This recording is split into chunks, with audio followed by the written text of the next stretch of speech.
This is Josiah Plays Regalia of Men and Monarchs.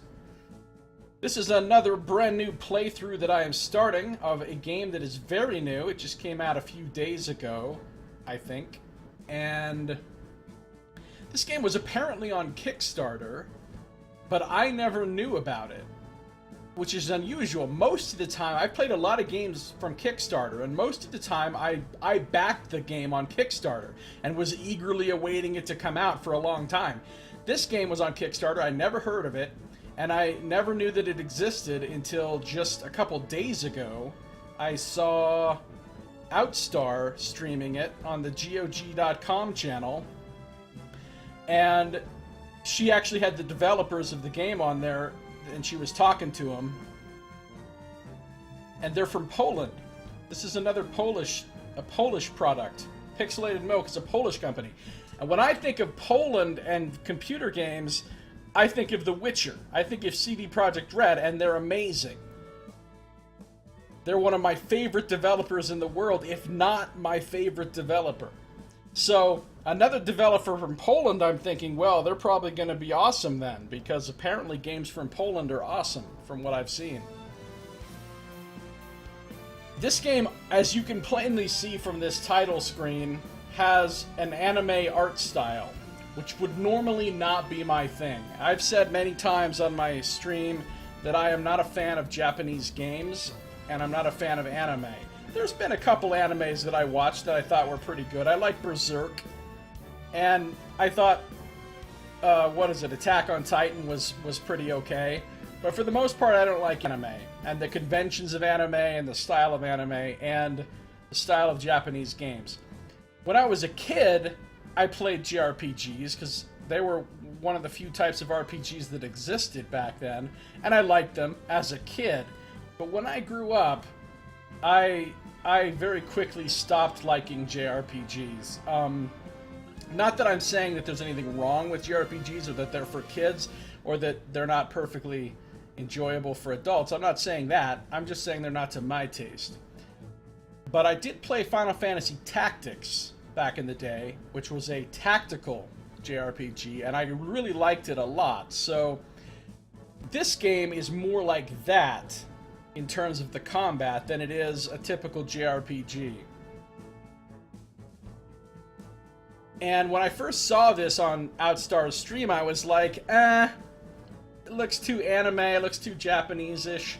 And yet, it didn't quite seem completely like a Japanese game. The dialogue, the presentation, the UI, all those things looked more like a Western game to me. And then I got into the combat, and the combat looked really fun. And it's turn-based, tactical, grid-based combat, and it looks really, really good. And so when I saw the combat, I thought, now that's a game I want to play. It's nothing like a typical JRPG. So that's why I'm playing it. The art style obviously is anime-like, and that's not my favorite thing, but I don't really mind it. It's not the art style per se that I usually mind. It's all the things that go along with it. All the sort of tropes and conventions and cultural assumptions and sound design and all that kind of stuff that I typically dislike about anime. Not exactly the art style, so I don't mind this art style so much. It's quite a bit different from most of the things I've played. I guess quite a bit different from all of the things I've played on stream, but I think it might be fun. This also has a town building system and a whole time management and a whole lot of systems in it that looked interesting to me as well, so Sun Gniff says, "Oh, did I tell you, a mate and I picked up 3,000 cans of that Red Line soda I'm drinking." Alright, that sounds like mania right there. What the hell are you thinking? Alright, so we're going to start this up. We're just going to start it up, and we're going to see how it goes. I think it's going to be fun, but we'll see. Obviously, if you're watching this right now on YouTube, you're probably thinking, what the hell? Where are the Planescape Torment videos? Where are the Horizon Zero Dawn videos? And for that matter, when are you going to continue your Witcher 3 and Dishonored playthroughs? All of that is coming soon, especially Planescape Torment and Horizon Zero Dawn. I'm going to continue playing those again very soon, but I'm just jumping into this first, just to have something new.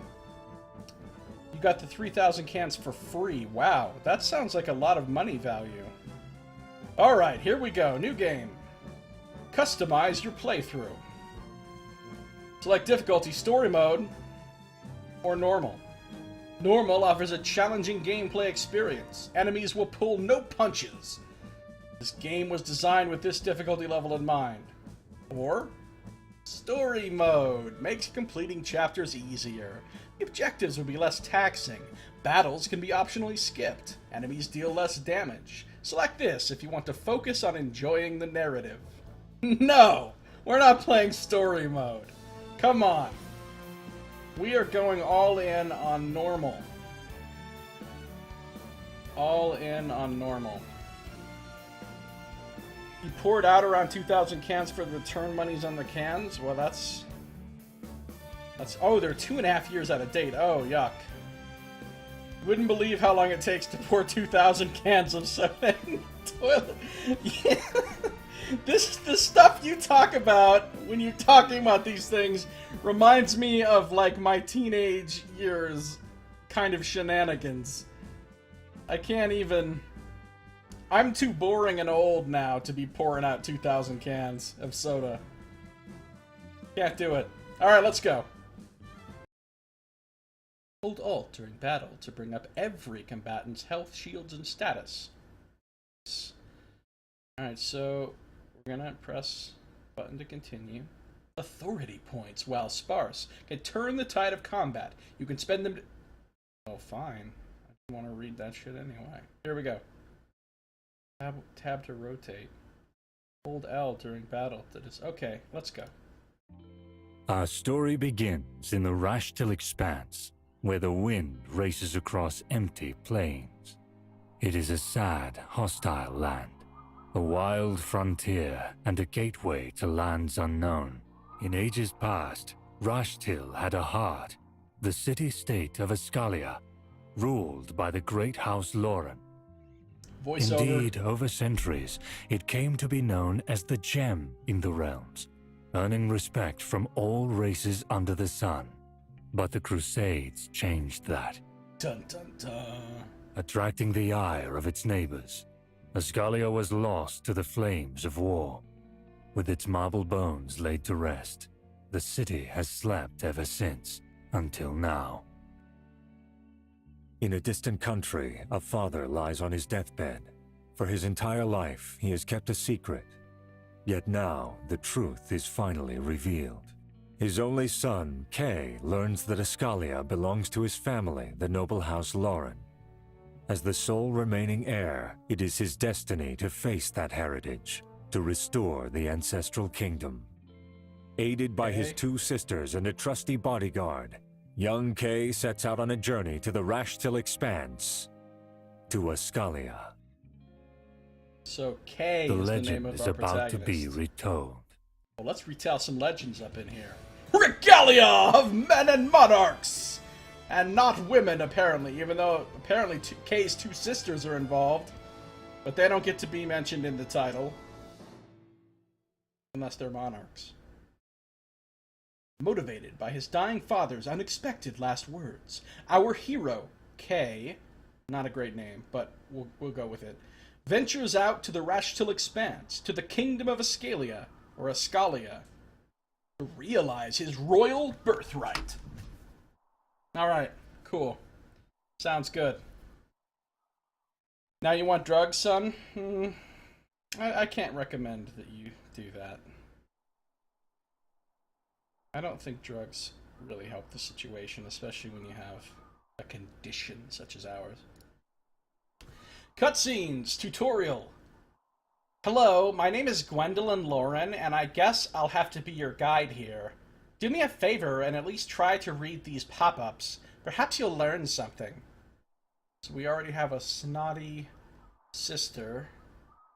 telling us what to do. You navigate through the dialogue by clicking on left mouse button. You can skip cutscenes instantly by pressing space. If you do so, you will be given a brief summary of what happened afterwards. That's kind of cool. I mean, I won't be doing it, but it's kind of cool that you can skip them and the game will give you a little rundown of what you skipped. Cutscenes that require you to make a choice cannot be skipped in this way. They really want you to know this. Alright. Got it. And so, on a promise made on the father's dying breath, our hero arrives to fulfill his destiny. We're about to fulfill some destinies. Oh, I have to click for... What's this? Oh, I don't want to skip the scene. I don't know.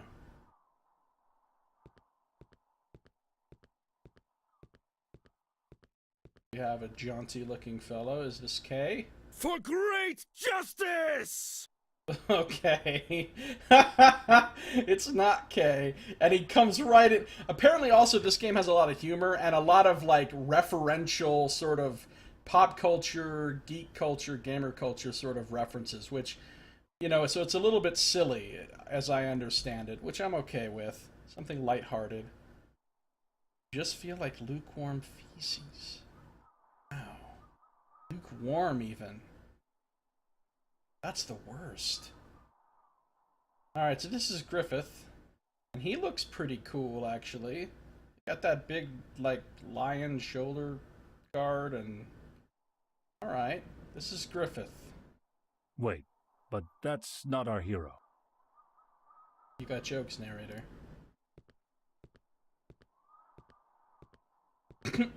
Okay, this guy looks a lot less motivated.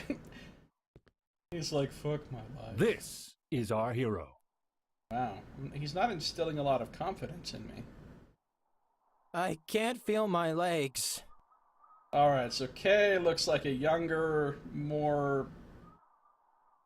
I don't know. Less resolute version of Griffith. Steel yourself, young master. We're almost at the castle. Okay, now we're getting serious. Once you get told to steal yourself, you're off on a wild adventure. Right. This place is a mess. Not quite what I was expecting. Ah, but surely you aim to restore this place to glory, young master. You are, after all, its rightful ruler. Well... Oh, here come the sisters. What a terrible, terrible dump. Glorious kingdom, my ass. Here's Gwendolyn, the snotty sister from the tooltips, or from the tutorials. She looks very smug. Remind me, whose idea was it to come here again? Actually, I'm pretty sure both of you insisted. Come on, sis. Isn't this exciting? It's like we're heroes of a book on an adventure or something.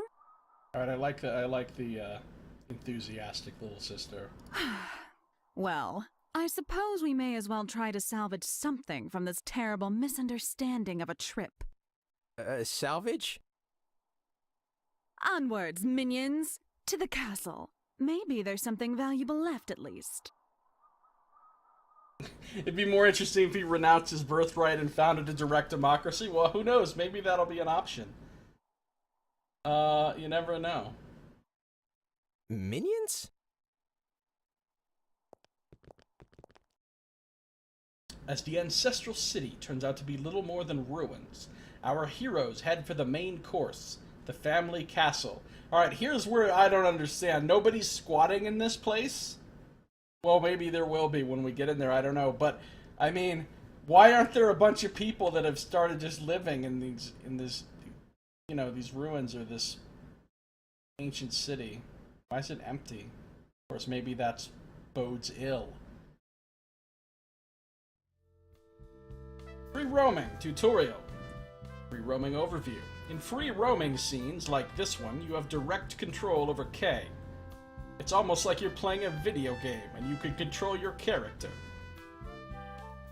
Left click anywhere on the screen to walk. Left click twice to run instead. Oh, that sounds like a good feature.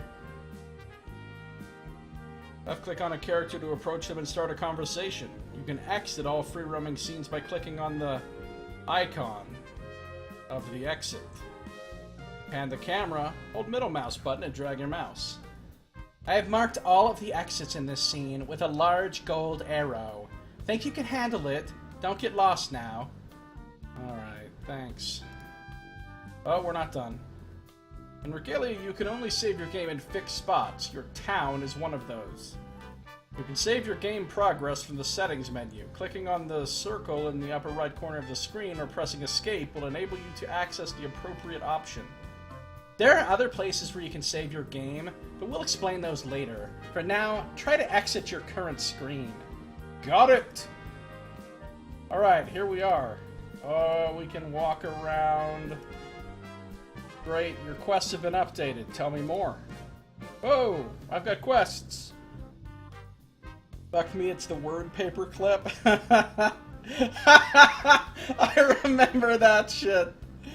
I remember that, when they thought that having a wizard for everything was a good idea. A Rude Awakening. Monk's Day. 1 New Bloom, 1093 CC. Objectives. Go to Castle Lauren. While empirical evidence seems to suggest that your new inheritance will be both pointless and terrible, there may yet be a chance to recoup your losses. See what you can find in the castle. You have inherited the land of Ascalia, or rather, what little remains of it. Things aren't quite what you were expecting. So that's our only active quest and adventure. There's nothing completed. Kingdom quests, you haven't unlocked them yet? Alright, well you think we're not gonna look at every single one of these things, you're wrong. So, oh my god, here we go. Tutorial character sheet. Do I really need it explained to me what the character sheet is? I don't care, we're reading it.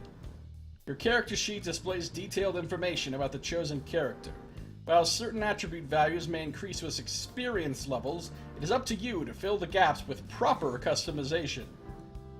Left-clicking on weapon and trinket slots allows you to swap a character's equipment.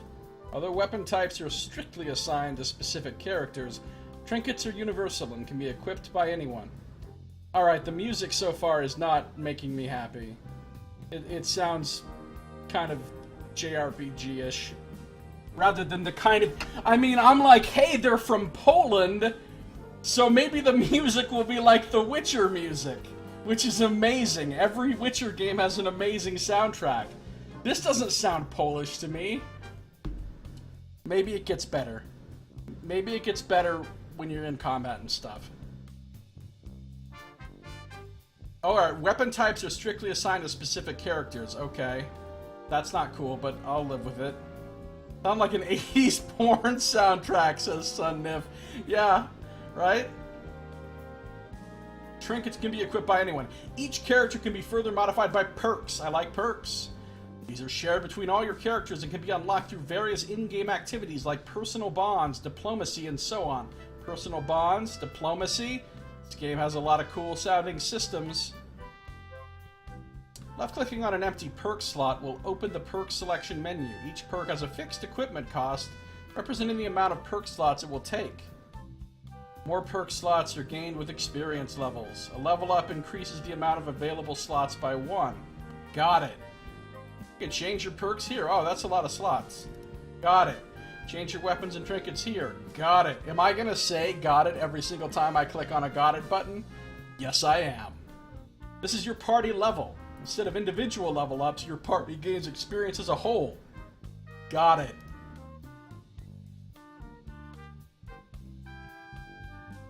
What? I don't know what you're talking about there, son, but don't use that kind of language.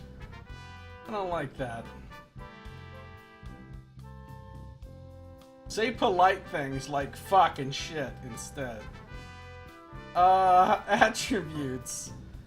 Well, oh, there's even tooltips. I gotta say, I love tooltips. I don't feel like I need to read all the tooltips though, because most of them look really self-explanatory. Shields generated at the start of a battle. Resistance to ongoing effects. Okay. I got 2 characters, Kay and Griffith. Perks, let's click it. Give me a perk. I have no perks. Okay. Short sword and pistol.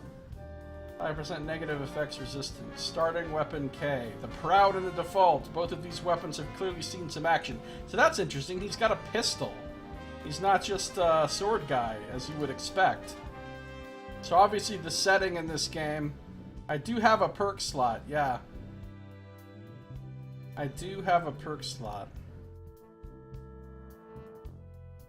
Oh, I see. You were making a play on words with perk slot. I thought you were just randomly talking about female characters in the game. Okay, what's this? Whoa! Oh, these are my abilities. Now we're talking. I like abilities. Command grants 20% of maximum shields. Now this is interesting. The developers were talking about this in that stream that I watched. They said there's not really healing in this game. What there is there's shields. So what you do is you give people shields before they would take damage, so that they take damage to the shields instead of taking damage to their health.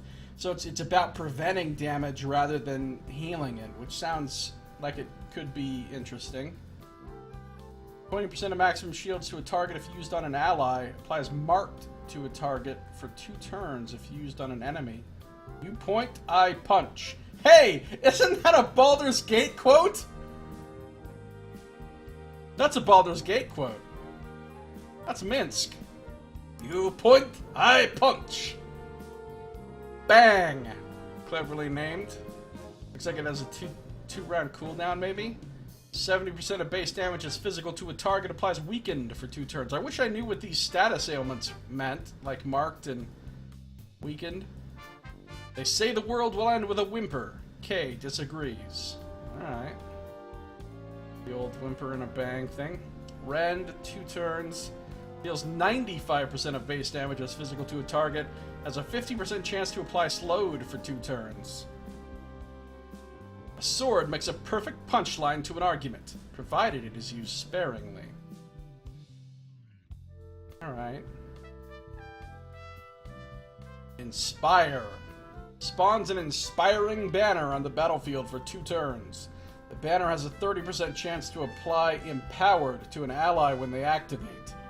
Chance is increased to 100% if the ally activates while adjacent to the banner.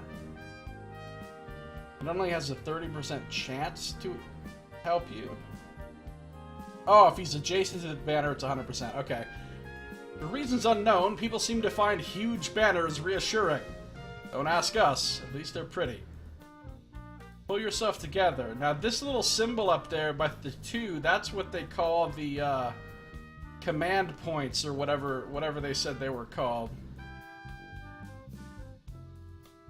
And you have to spend those to activate your really cool abilities like this.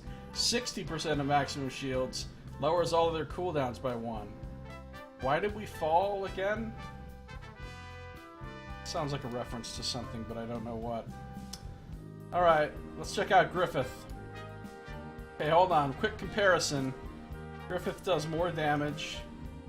He's getting some nice bonuses from his broadsword. A blade fit for a warrior, straightforward yet effective. He's got more health. He's got more dodge chance. A little bit less initiative, a little bit less movement. A little more physical resistance. And physical penetration. Wow, there's a lot of penetration stats in this. Maybe this is a JRPG. And Son is quoting Chumbawamba now in my chat, which I don't have a problem with. Party level is 1. Visuals. Visual customization is not available yet. Okay. So Griffith. He seems pretty cool. What's his deal? He's got pinpoint strike, 80%. As physical to a target enemy, no cooldown. Applies sundered for 2 turns. Sundered sounds good. He's got a boisterous challenge. Applies taunted for 2 turns. Ah, we know what that is. And blinded for 2 turns to the target enemy. Well, that sounds good. I don't know why a boisterous challenge would blind somebody, but hey, let's not question it. I guess they're blinded by rage. Your mother was a hamster! There's a Monty Python and the Holy Grail quote, right? Taunted and blinded. Sounds good. Crescent Strike. 80% of base damage as ice to targets in range. I think that's like a sweeping AoE type of thing. User generates shields for each target hit. That's good. Offense versus defense. Why not both? Dynamic entry. Okay, really? With the penetration stats and we're entering things. I don't know. Does this guy have a tentacle hidden under his armor? Moves to the target. So it's a charge. If it's an enemy, 70% of base damage is physical. Plus 10% for each tile move through. Sweet. Or you can charge at an ally, give them fleet for 2 turns, and remove all negative ongoing effects. Oh, I like the whole you can use some of these things on an ally or an enemy for different effects. When life closes the door, breach the wall. A Mr. Kool-Aid quote. No, it's not really a Mr. Kool-Aid quote, but it should be. And here's his ability that costs points. Finishing Touch does a fuck ton of damage as pure. That's the purest damage. So this damage, I can just see a guy getting hit, and he's like testing his wound, you know? Does a little test. He's like, oh yeah, this shit's really pure. This is the purest damage I've ever taken. And another 100% is physical if the target's below 40% health. Okay, so it's an execute. It's a huge hit if they're below 40%, and it applies weakened.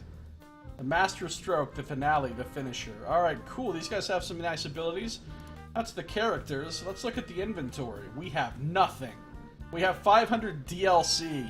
Oh yeah, that's what they call the currency in this. Again, it's sort of intended as a joke.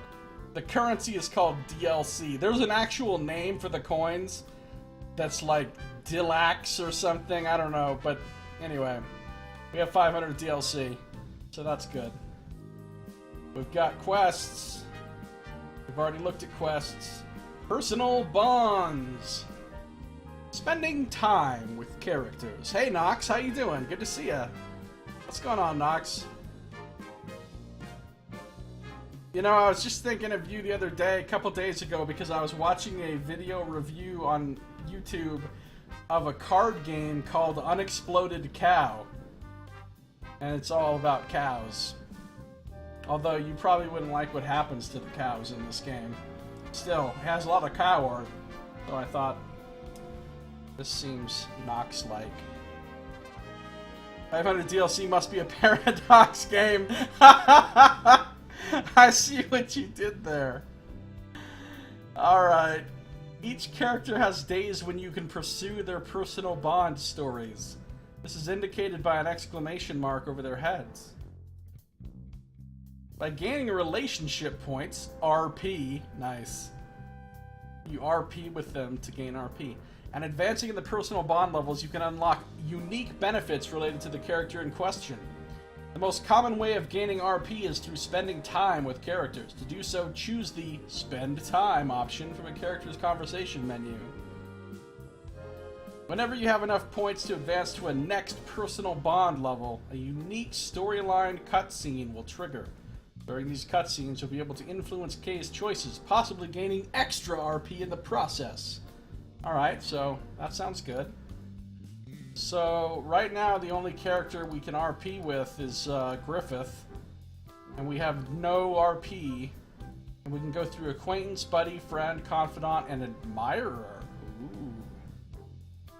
And they unlock things. Morph, perfect strikes. Oh, this is cool. They make their actual abilities better by becoming better friends with them. I like that. Pinpoint strike can't miss or be dodged. It no longer implies sunder. Oh, that's partially better. But I suppose you get the choice whether or not you want to use the morph. Victory cry. Opponents defeated under the effects of boisterous challenge refresh Griffith's cooldowns. That's strong. That is strong. Perk skilled fighter. 4% dodge. Morph. Storm of Iron. That's a good name. Oh my god, that's the first bits I've ever gotten! Thanks, son! I think it's the first bits I've ever gotten. Woo! Thanks. The work demons were brutal today, but you escaped. I'm glad to hear it, Nox. Glad you got away from the work demons. Press and strike pushes targets back, makes an impassable blade barrier. That sounds great! Heroic advance, dynamic entry! Has its maximum range increased by 2 tiles. That's good. Encore, finishing touch. Oh, cooldown reduction on the big move. This is so worth doing. And defense expert, more dodge. Okay, cool. I like this personal bonds thing. Town. Town info. This screen displays your list of all constructible buildings in your current resource pool. One thing, these resources are used both for construction and crafting items, so be smart about spending them, okay? So you've got to choose between building stuff and making stuff. That makes sense. Construction of new buildings can be ordered through selecting an appropriate option in your castle. What if I want to select an inappropriate option? Can I build the BDSM dungeon? I mean, if this is really like a Japanese game, I should be able to, right? After being constructed, each building can be upgraded to higher levels, which is often an important requirement to progress in a character's personal bond. Oh, so you have to have certain buildings to spend time with people. That's interesting. So the systems tie into each other. This is the building's current level. A 0 means it is yet to be constructed. Got it! Left click on this icon to see the building's construction and upgrade costs. Got it! Ooh, Dillax. See, that's what the currency's actually called, like in world, but the DLC is the components. I have none. I have no gemstones. I have no glimmer. Buildings can be constructed by clicking on the chest in Castle Lauren. Because that sounds like a logical way you create buildings, is by going and fucking with a chest inside. Town Square. Allows you to take up to 6 party members when... Oh, I see. You upgrade it to get more party members. Costs a lot of stuff that I don't have. Oh, it takes a day to build. The placeholder inn. Really? Is that how they're gonna do me? Oh, level 2 and level 3. And that lets you level up the personal bond with these people, whoever they are. It looks like it starts to get pretty expensive, though. The pier. Oh, I think fishing is a thing in this, which I generally hate fishing in any game, so I don't know if I will bother with fishing. Allows you to fish for goodies, interact with the fishing spot after the upgraded trigger. The fishing day! Yeah, probably won't be a lot of that goes on. Merchant house. I do not have a merchant house. Unlocks Haxon the merchant. Sells crafting resources and buys any unneeded items. So that's important. We gotta get the merchant quickly. Oh, and then you can become better and better friends with the merchant by upgrading it. Okay. We have a Pathfinder study. We don't have one of these yet. Miri the Pathfinder. She increases your odds of finding rare treasure after battle. That sounds pretty good. And this just lets you get nice and close with Miri the Pathfinder. What about the smithy? We don't have a smithy. We're going to want a smithy. Smithies are important. Gotta have a blacksmith. Gunther the Blacksmith. We gotta get this guy. And we gotta get all up in friendship levels with Gunther the personal blacksmith. Alchemist Lab lets us get Real the Alchemist. Can craft potions, concoctions, and fishing baits. Alright, that's probably pretty important too. And the Prospector's Safe House. See, there's some other room. I'll bet there's some hidden buildings that it's not showing me yet too. Winter the Prospector. Winter can craft trinkets in her safe house. Okay. So trinket crafting. This is weapons and armor crafting. Or maybe just weapons. Maybe armor isn't even a thing. Is armor a thing? It's not. All we have is weapons and trinkets. There's no slot for armor, so that's fine. So there's my town. I can't do anything with it yet. Yeah, this music is no good. No bueno on this music. Maybe it gets better during dramatic times or battles. Let's get some diplomacy going. This is the diplomacy screen. Here you can track your reputation with the neighboring nations. Like with personal bonds, increasing your reputation will unlock unique faction benefits such as perks, faction reinforcements, and even party members. Remaining attainable reputation 4. But I think the developers said that these factions oppose one another. So if you make friends with this one, you're going to piss off this one. And if you make friends with this one, you're going to piss off. So you have to kind of choose between them.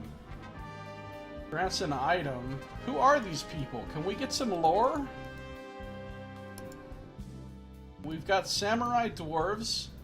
We've got crazy angry blue people. We've got hooded desert people. And we've got really shiny night people. But I can't seem to click on these guys to get any kind of lore about who the hell they are. Get a Shadurian Magus. Resistances, damage and accuracy, that's pretty good. Stash of Shadurian trinkets. Unlocks Esther the Bold Machinist. Any sufficiently advanced technology is all but magic in name. That's a murdered Arthur C. Clarke quote, I think. To Esther, the universe is more than just some abstract force. It's a challenge waiting to be subdued with the glorious might of machinery. Truthfully, if someone can ever hope to achieve that, she would be a good candidate. So a machinist, huh? I'm usually not into things like machines and technology and crap in my fantasy, so I don't know that I'm going to go for the machinist. Over here, you get a Lord Amarian Knight. You get, 30 shields per turn. I like that. And even more shields. Alright, I know which one of these two I'm siding with. Stash of Lord... Even though this looks more intriguing to me, just like culturally, I'm more interested in the kind of desert type people than the boring ass, knights, but these seem like the people that would be... And we can get Henrietta, the Agent of the Steer. She's actually got... I thought she had glasses, but as I look closer, it looks like she's just like a monocle. I don't know. Maybe it's glasses. The times are a-changing, crumbling the empires of old, and Henrietta is here to make sure such fate won't befall Lord Amar. Well-spoken, well-traveled, and deadly regardless of protocol, this diplomat/inquisitor will not pull any punches. Okay, she's way cooler. Way cooler than the machinist. So we're totally gonna go after these Lord Amar people. And then you've got the crazy blue people, who look really cool to me. I like crazy-looking people, and blue is fine. You get an elven raider. Wait, these are elves? These are crazy blue, like, Arctic elves? Okay, I think I already like Arctic barbaric elves way more than samurai dwarves. Elven Raider, what do we get? Some dodge and initiative, some elven trinkets, and you get Valen the Rebel Prince, the Pirate King of Meroweir himself, captaining the ship known as the Escaros. While countless absurd tales about Valen tend to overshadow the truth, he is clearly something of an oddity among elves, for he seems to prefer the company of humans to his own kind. Alright, so crazy blue Arctic elf pirate. Yeah, we need him in our team. Imperial Ashigaru. Get some resistances, some more resistances, and it slows you down. Yeah, fuck these perks. Mifune, the Old Warrior. Stubborn like an ox and crotchety like a quarter note, the venerable Mifune of the Dragonfly clan has personally raised at least 3 generations of emperors. Though he may be a bit hard to get along with, his martial prowess remains second to none. Yeah, no, you're out of here, So we're going for these ones and these ones. These two. These two are, because I think, like I said, you have to pick one or the other from each. So, well, they said you don't have to pick one or the other. You could try to half-ass befriend both, but you won't be able to get fully invested with one unless you really piss off the other. So, Yeah, I like the blue elves, and I like the, well, I don't really like the whole, we're knights, but I like the things they give you. Alright, cool. That's diplomacy. And finally, the codex. Here we go, codex! Oh yes! I'm all about reading some shit. Ooh, creation myth. Okay, we got some legitimate lore here. Let's see how well the world building is done in this. Let's see if this is worth a damn or if it's super lame. Here we go. In the beginning, there was the first star, one that cannot be properly conveyed in language. Suffice to say, it was power. Everything that exists because of the star. But even stars age, and with age, a divine sentience awoke within the star. With each slow and ponderous thought, an abstract concept sprang into reality as the entity's godly dreams defined shapes of things to come. But the star was a paradox, both young and ancient, curious and all-knowing, fleeting and perpetual. Okay. Reserving judgment. Unable to exist within this duality, the star was torn apart by the paradox, and from its remains sprung two primordial beings. Lysos, the gilded flame, born from the star's last life-bearing spark, and Lavros, the Argent Lord, born from its dead ashes. Okay, this part's sounding pretty cool. Lysos stood for creativity, youth, and life, the very primal embers that once raged within the star. Lavros was his opposite, for in him the cold, millennia-old wisdom of the cosmos took shape. They were the first sun and the first moon, the first universal antitheses, long before such concepts became tangible bodies in the sky. Today, people know them as the primordials. Alright, this paragraph was cool. I like this part. What happens next? The twins awoke to an incomplete reality, its groundwork laid in waking dreams of the first star. An unfinished play ripe for a finale. Both held a different opinion on how they should proceed. At the same time, both agreed that it was a conundrum meant to be resolved on grounds different than pure metaphysics. Thus, the physical world was called into existence, and each twin took a half as personal domain, perfecting it according to their own philosophies. In these domains, immortal supplicants were brought to life, part subjects, part helpers, molded from the primordial's own essences. I don't mind this, actually. This is a pretty nice creation myth so far. Inevitably, the futility of this split became painfully apparent. As time and space shrunk, so did the twins' mutual tolerance. Soon the agreement was deemed unsatisfactory. The primordials began to compete in endless contests of skill across their carefully crafted realms, now arenas for their never-ending dance of one-upmanship.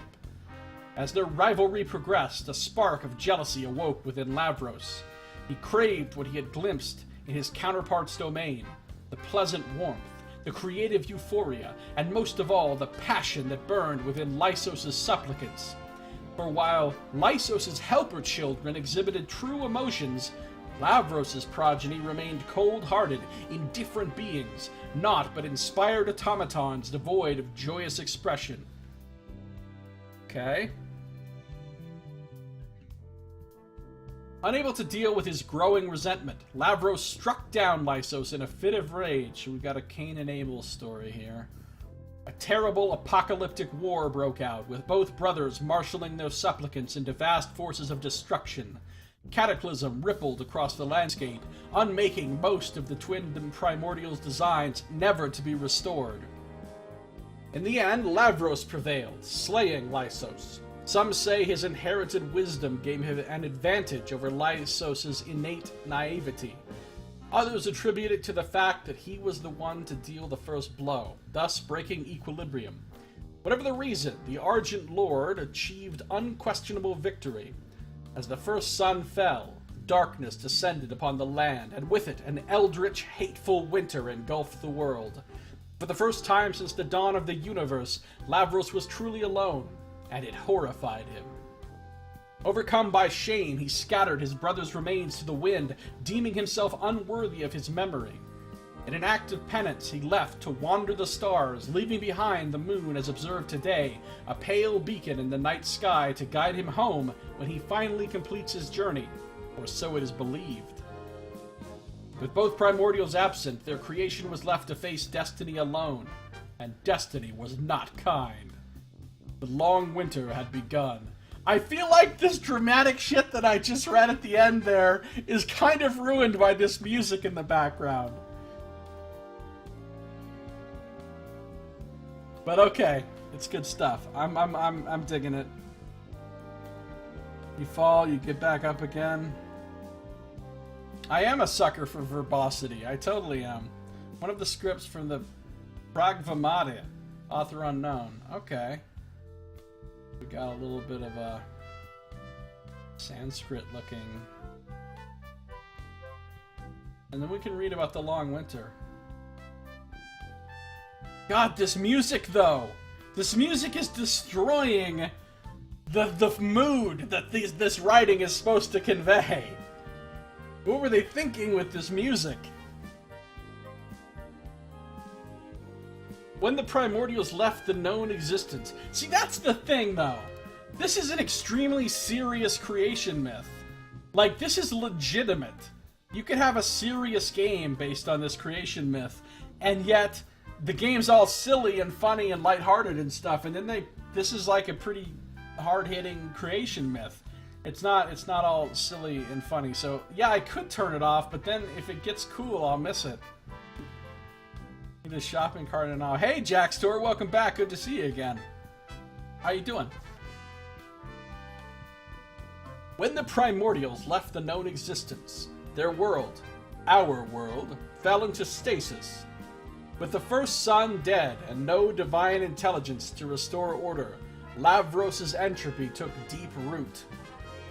The sun rose high above the ravaged plains, casting its cold, heavy light on the abandoned creation. A dark, hungering winter began. Do-do-do-do-do-do-do. It's hard to read about a dark, hungering winter while this music is playing. Hold on a minute. Just a damn minute.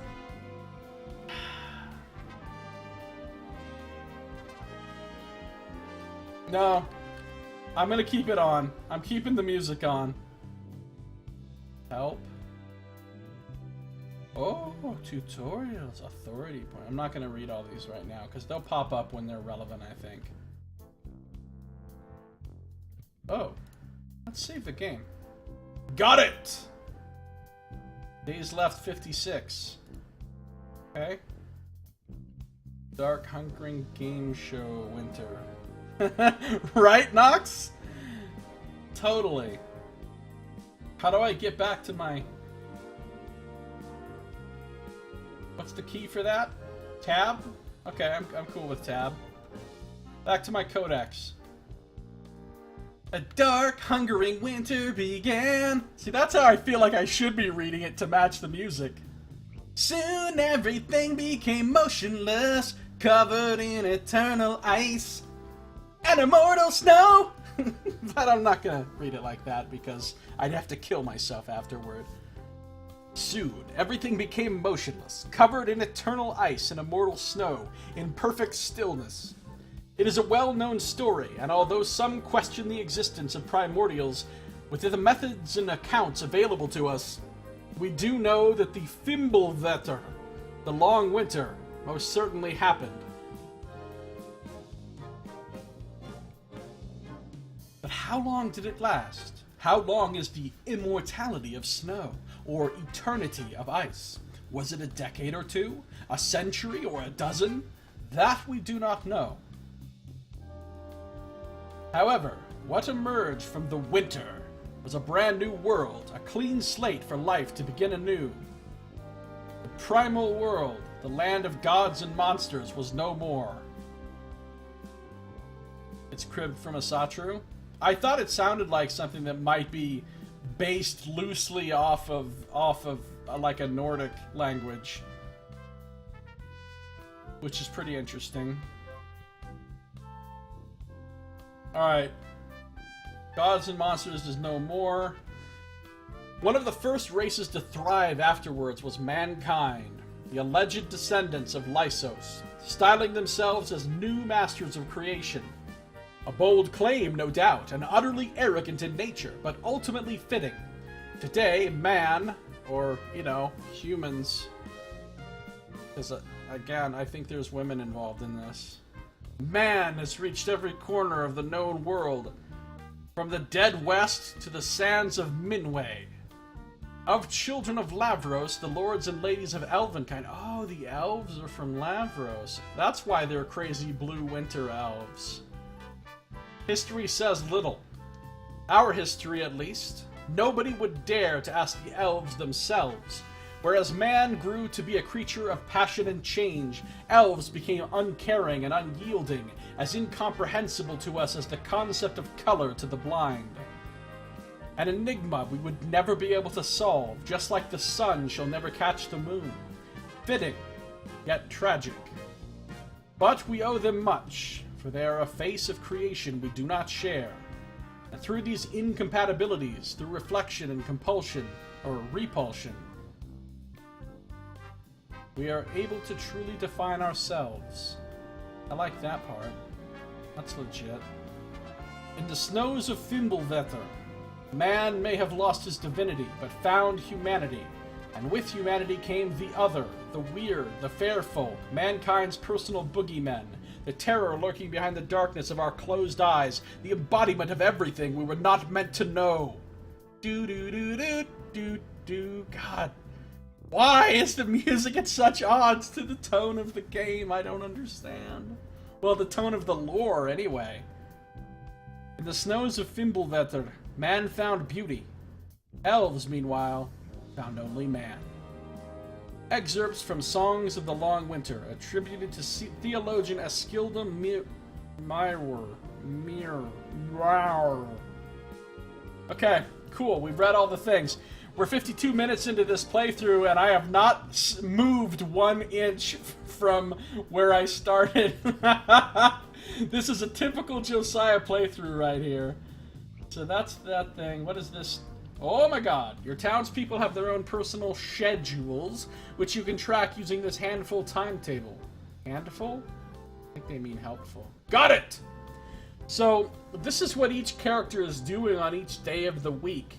So, like, if you want to meet up with them and do personal bond stuff, you have to do it on specific days. Looks like both sisters are just day off every day. Well, they're kind of lazy, aren't they? They don't even have a single personal bond day. They're like, fuck it, we're just taking a day off every single day. Maybe that's why the game is of Men and Monarchs, because the women are like, I can't be bothered. And our buddy Griffith, and it shows you where they'll be on that day. Like, on this day, he hangs out on the pier. On other days, he hangs out other places. And, of course, as I meet more and more characters, all their schedules will go on here as well.